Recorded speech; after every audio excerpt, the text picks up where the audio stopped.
Welcome to the Alison Howard podcast, where high achieving women elevate their identity, expand what's possible, and create a life of true abundance. I'm Alison Howard. Let's dive in. Welcome back to the podcast, or if you're watching me on YouTube, I'm Alison Howard. And over the past few weeks, we've been in a bit of a series around identity and subconscious rewiring. And I think that what I want to share with you today might be the most important part of it all, because I think understanding self image is really powerful. And understanding subconscious programming is also really powerful.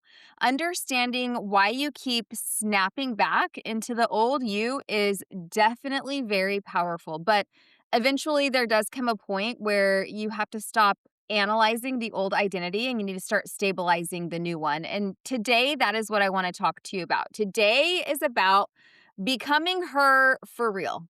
Okay? For real. So, not for a moment or a season, not temporarily, not when you're feeling motivated, not only after a breakthrough podcast episode and an iced coffee and a really emotional journal session, and you're like, okay, I am her. What I mean is truly becoming her in a way that feels grounded, that feels really embodied. You are actually embodying her in a way that feels very sustainable. So, no more of this constant back and forth that we all experience as we're trying to grow and evolve. No more of, I was confident yesterday, but now I'm, spiraling because someone left me on red. We're not doing that. Today, we're talking about what it actually looks like to stabilize a new identity until it becomes your normal way of being. And honestly, this is where life really starts to change. When you're able to do this, this is where life really starts to change. One of the biggest mistakes women make in personal growth is confusing a moment, especially an emotional moment, with an identity. A motivated moment is not the same thing as embodied identity. So, yes, you can feel really powerful for a day. Like if you're coming off of a retreat, where you were with women and growing, or if you've read an amazing book or listened to an amazing podcast, you can feel inspired. You can journal for 2 hours and decide that your entire life was going to change, that you're changing your entire life by Monday. And listen, I love that energy. I do. I support a dramatic breakthrough moment. I've seen them. Absolutely. But transformation is not built in one emotional peak.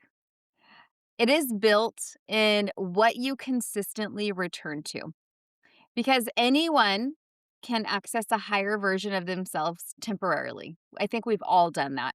But the question is, can you stabilize her? Can you still be her on a random Tuesday? Can you still be her during a really stressful season? Can you still be her when nobody is clapping for you?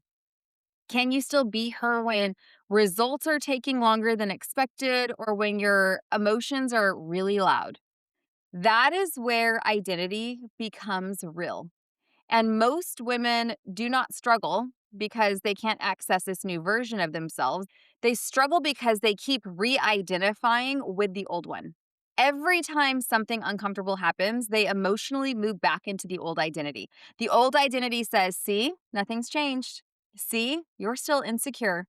See, you're still behind. See, you're still the same person that you've always been. And because that voice is so familiar, many women unconsciously move back in with her. It's like emotionally renewing a lease that you already said that you were moving out of. Sometimes when we do this, it's in very subtle ways. We don't even notice it all the time. We keep telling ourselves the old story. We will keep introducing ourselves through old wounds. We keep rehearsing old limitations and we keep expecting the same old outcomes. And then we wonder why why this new identity that we really want to step into feels unstable. Well, because we keep emotionally feeding the old one. So there comes a point in growth where you have to stop treating the new identity like a visitor and start treating her like home. This is where this is who I am now energy really comes in. So this is not a performative type of energy. This is not fake confidence and this is not delusion. This is decision. So, for example, this decision looks like I am a woman who speaks up now. I am a woman who follows through now. I am a woman who keeps her promises now. I'm a woman who honors herself now. I'm a woman who rests without guilt now. I'm a woman who no longer negotiates with every fearful thought now. And this matters because your subconscious is always listening for who you believe yourself to be. And every time that you repeatedly identify as the old self, you're reinforcing her. So, this is why I tell women all the time in my coaching or in my community, stop introducing yourself through your old identity. You are no longer the anxious one. You're not the shy one. You're not the overwhelmed one. You're not the overworked one. You're not the woman who always sabotages herself. Let's just stop that. Let's stop saying, I'm always like this. Those may be patterns that you experienced in the past, but they're not your permanent identity. I had a client who once struggled. I mean, she struggled very deeply with second guessing herself. She was just always rooted in doubt and constantly questioning herself. And every decision became like a committee meeting. She would ask all these different people in her life because she had very little self trust. So, should she post this? Should she launch this thing? Should she say yes to this? Should she say no to this thing? Should she wait? Should she ask five more people what they think first? And honestly, it was exhausting. It was exhausting for her. And she was really frustrated with herself. And what we realized was that her actual issue was not decision making. No, it was her identity. She still identified as someone who could not trust herself. So even when she made good decisions, she would immediately doubt them because doubting herself felt familiar.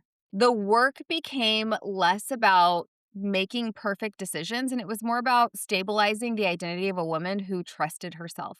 And eventually, as we were working together, I could see the shift. It didn't happen overnight, but it did happen steadily over the course of a few weeks. We were able to start seeing these shifts in her. She stopped treating her self trust like a temporary mood and she started treating it like a part of who she was becoming. And that changed everything. So, I want to talk to you practically. I mean, how do you stabilize a new identity? How do you do that? Because this is where many women stay stuck in theory. So, the first thing, stop waiting to feel like her first. Okay, this is huge. Most women think once I feel confident, then I'll act confident. No, the feeling follows the repetition. You become confident by repeatedly showing up and keeping promises to yourself. You become calm by repeatedly practicing calm in your life instead of chaos. You become somebody who trusts yourself by repeatedly choosing yourself. Identity stabilizes through action plus repetition over and over and over again, not, passive wishing. That's not how it's going to work. Okay, the second thing, you want to normalize the new behavior. So the more dramatic and unattainable that you make the new identity feel, the harder it's going to be to stabilize. So instead of saying to yourself, okay, my most empowered self is this mystical, perfect goddess type woman who never struggles and drinks lemon water while being emotionally regulated at all times. That's not going to be very believable. That's not a normal new behavior. Maybe just say something like, she is a woman who pauses before reacting now. Okay, that's doable, right? That is stabilizing. The new identity becomes sustainable when it feels real, when it feels human, when it feels possible. Number three, stop emotionally romanticizing the old self. This is so important. Sometimes women unconsciously stay attached to old identities because they're familiar, yes, but also because they're rooted in like this romantic idea of who they were when they were like 25, right? So the struggling version of them or the chaotic version of them or the overgiving version of them, maybe the emotionally unavailable situation version that just felt really exciting. We have to stop glamorizing what drains us, what once drained us so deeply that we decided we wanted to grow. The old identity is not more interesting because she was stressed. Okay. She was tired. Number four, Repetition matters more than intensity. You do not need one giant breakthrough every week. Okay. You need small, consistent reinforcement. Little by little, a little adds up to a lot. One aligned choice every single week, one new response instead of, reacting to that text, instead of reacting to that email. You're going to have a new response. You're going to pause and become aware of how you're feeling. You're going to check in with yourself. You're going to maybe go and just lay in the sun for a few minutes before you respond. One moment where you interrupt the old pattern, and that is how you change identity. This is also why spaces like community matter so much. The Inner Shift Society, my private community, women are repeatedly exposed to the conversations just like this, to reminders, to the reinforcements that are needed to stabilize the new identity. Because identity work is not like a one time insight, it is repetition. Okay. So let's talk about what embodiment really is. Let's simplify embodiment because people make it sound like very mystical and unattainable sometimes. I don't want to do that. I want to keep this very simple. Embodiment means your thoughts and your emotions and your actions and your identity are becoming congruent.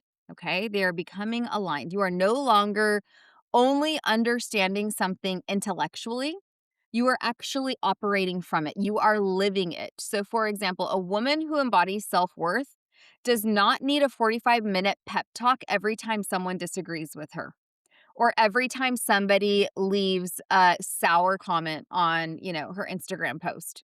She doesn't need to talk about that. She's like, "Oh, okay. That's great. Thanks for your input and your perspective." And she moves along, okay? A woman who embodies self-trust, for example, she doesn't collapse every time something uncertain appears in her life. A woman who embodies abundance, she stops treating every single purchase like a hostage negotiation with herself. She feels abundant and she knows the value of the things that she wants to invest in. Embodiment is when the new way of being becomes more natural than the old one. So, I want to give you a fun exercise. And I call this, what would new me do? I do this with myself all the time. I talk to my clients about this. Now you get to learn from this. Okay. What would new me do? And yes, sometimes it does feel a little bit ridiculous, but it works and it's fun. So throughout your day, I want you to ask yourself, what would the new version of me do here? How would she respond? What would she normalize? What does she feel is normal in her life? What would she no longer entertain? And you don't have to do this perfectly. I just want you to do this intentionally. I want you to be intentional with it. When something comes in front of you where you feel like that inner turmoil, I want you to ask yourself those questions. Okay, well, what would the new me do here? How does she respond to this? What does she think is the normal situation here? What does she not entertain? And honestly, sometimes the answer is she would stop rereading that text 12 times. She doesn't need to. Sometimes healing is spiritual, and sometimes healing is just putting your phone down and not ruminating over things that, in the big scheme of things, don't actually matter that much. Okay. So, how do you know when this new identity is actually starting to lock in? You know that the new identity is stabilizing when your the old thoughts that you used to have, aren't as convincing as they used to be. You know that your new identity is stabilizing when the new responses happen more naturally. Your new responses to situations just happen more naturally.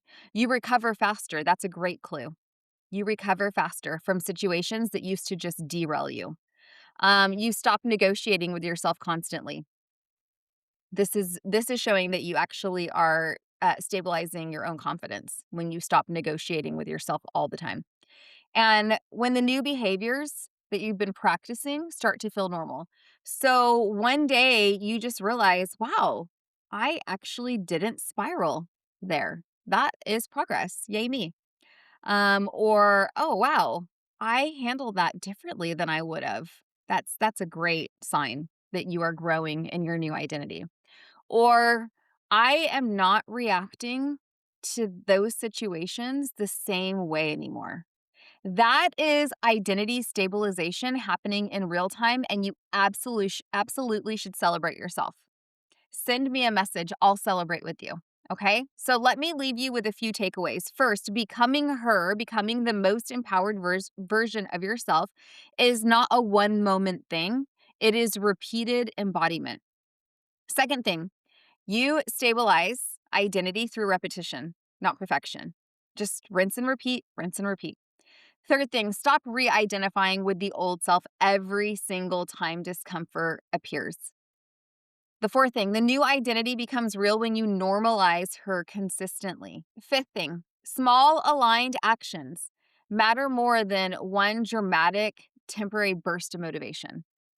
So, if this episode is resonating with you, if it's feeling good in your heart and you're ready to stop just understanding this work intellectually and start truly embodying it and moving into the next amazing version of you, I want to invite you into the Inner Shift Society. This is my private community where we go deeper into identity and embodiment and self concept and subconscious rewiring, emotional patterns, all of those wonderful things. And we become the woman who we know that we're meant to be. Inside, we are not trying to be perfect. That is not what my community is about, but we are being consistent. We are stabilizing the new self together. This is perfect for any woman who is a mother, who is an entrepreneur, who would like to be an entrepreneur, who's been wanting to start that business for years and years and years, but fear has been holding you back.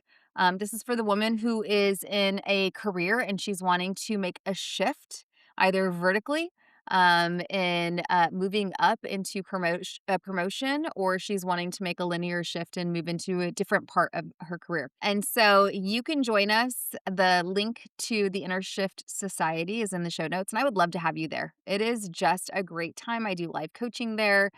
There's a lot of encouragement and inspiration throughout the week to keep you rooted in this work so that you can move into that next level of yourself, which then means moving into the next level of your life, of your income, of your impact in a more significant way and in a way that's much quicker.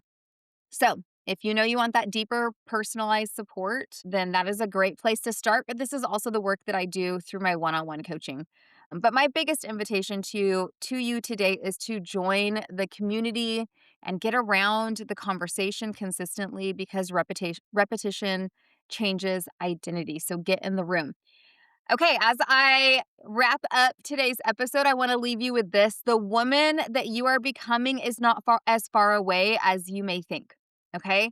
She is built through repeated choices. If you're wanting to, say, become a podcaster or start your own YouTube and you're so scared to be on camera and you're so scared to talk, let me tell you, there are ways that you can get past that. If you feel that, if that's been put in your heart, then there is something for you there and you really need to explore that.